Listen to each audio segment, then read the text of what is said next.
Monday. Donnie Baker here, LPR Sound Foundations.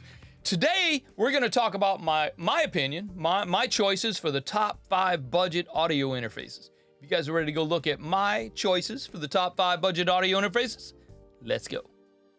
Okay, let's talk about the top 5 budget audio interfaces. First up, we're going to have at number 5, the Behringer U-Phoria UMC202 HD. This thing it's not bad. It's not bad. I've actually heard this. I've actually seen, some producers have come into the studio and brought their own. A lot of times producers bring their own. They just plug into my console so they can listen to what they're doing. Here's some tech specs. If you guys want to look at this, you can go look it up. I'm not going to spend a whole bunch of time talking about, most of them are the same.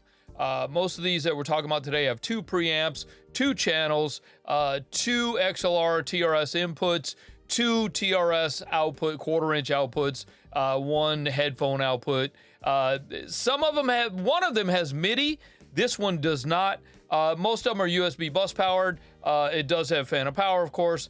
The big thing is the bundled software. This one has traction, and it says 150 downloadable instruments and effects plugins that you can use in pretty much any DAW, the third-party stuff. And it only costs $99. All of these prices I got at sweetwater.com. So for 99 bucks, you're going to get this interface that you can plug your mics into. Now, Behringer does use Midas preamps, which are not bad. So next up in at number 4, we have the Arturia MiniFuse 2. Now, I do like a feature that this one has that some of the other, even more expensive interfaces that we're gonna look at today don't have. And what they have is this direct monitor mix. So basically what you can do is you can monitor more of the input and less of the output of your DAW, which helps cut down on latency while you're actually recording.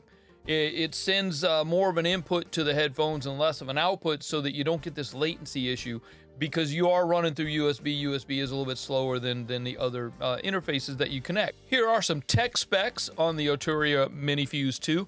You got 2 preamps on there. Again, it's 24-bit 192. Why you might need 192, I'm not sure. Even here in my studio, we very rarely record at 192.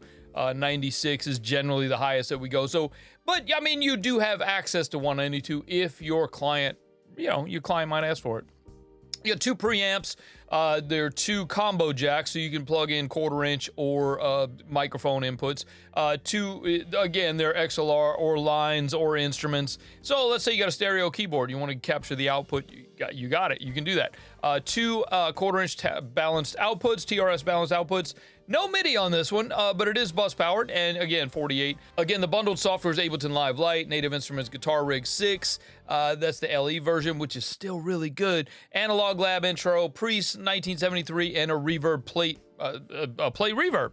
Plus, it says 140 plugins, which I'm not that familiar with this system. I have not heard it. I've not tried it myself, but it is only $149. Now, again, all these prices came from sweetwater.com. I'm gonna leave links down below. You guys can go check that out.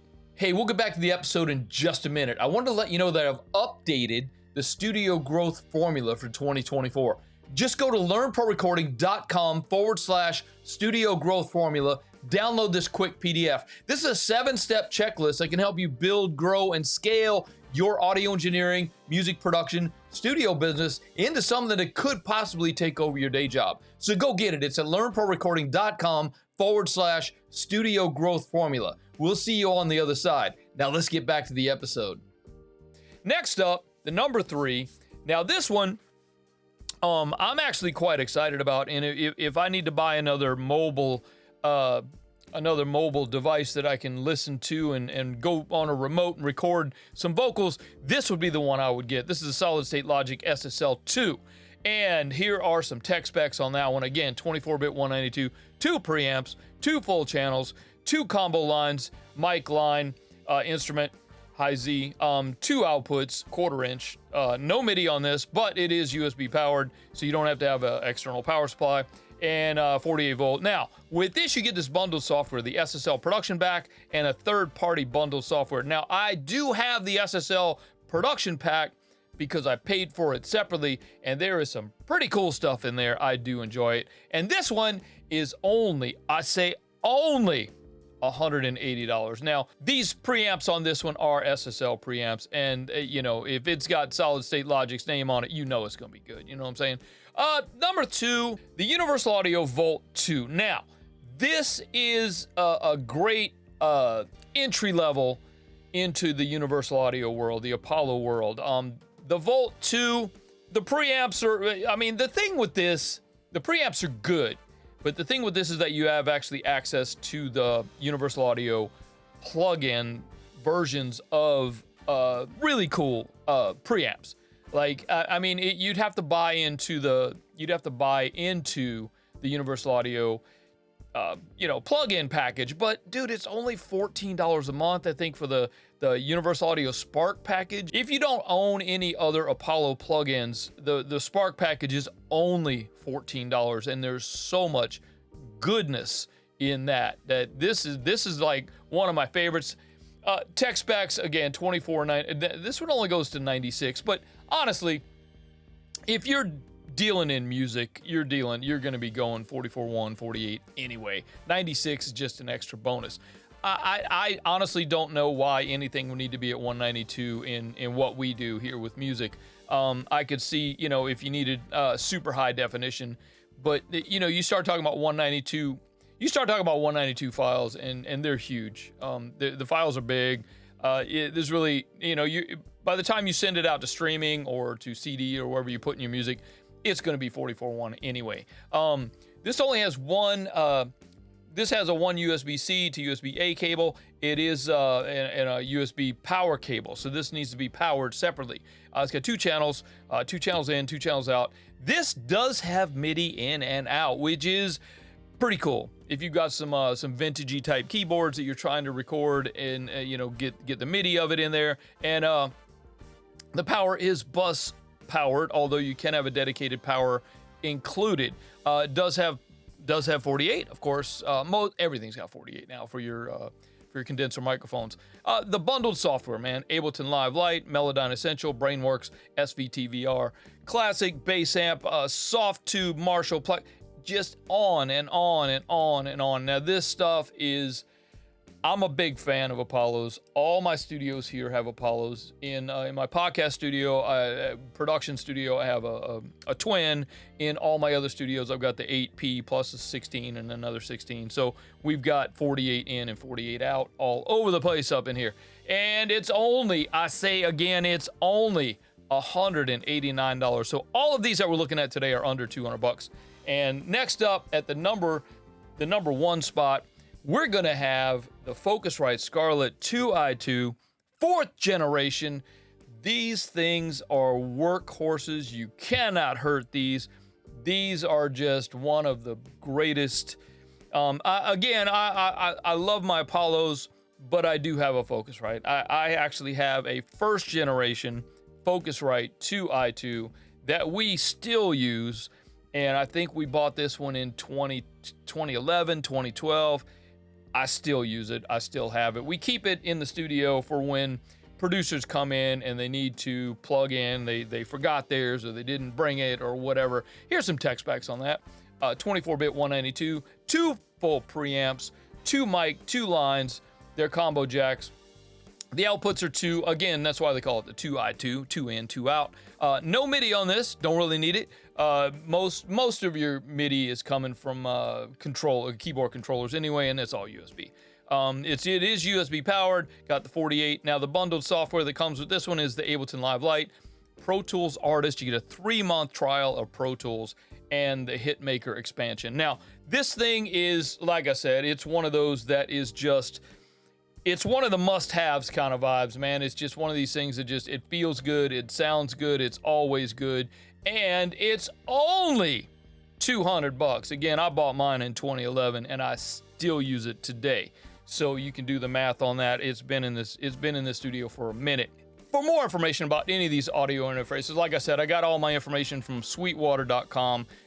I'll put a list of the names of everything and links to the Sweetwater in the description here on YouTube. So we're in our, I don't know, you guys were in our top 5 series this month.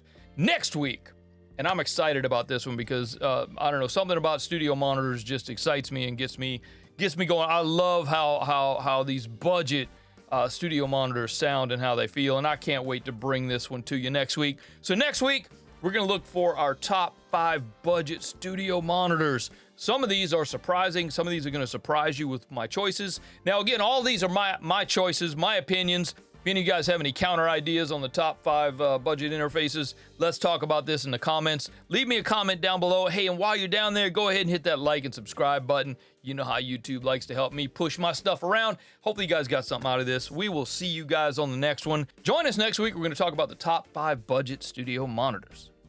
Hey, hopefully you guys got something out of that.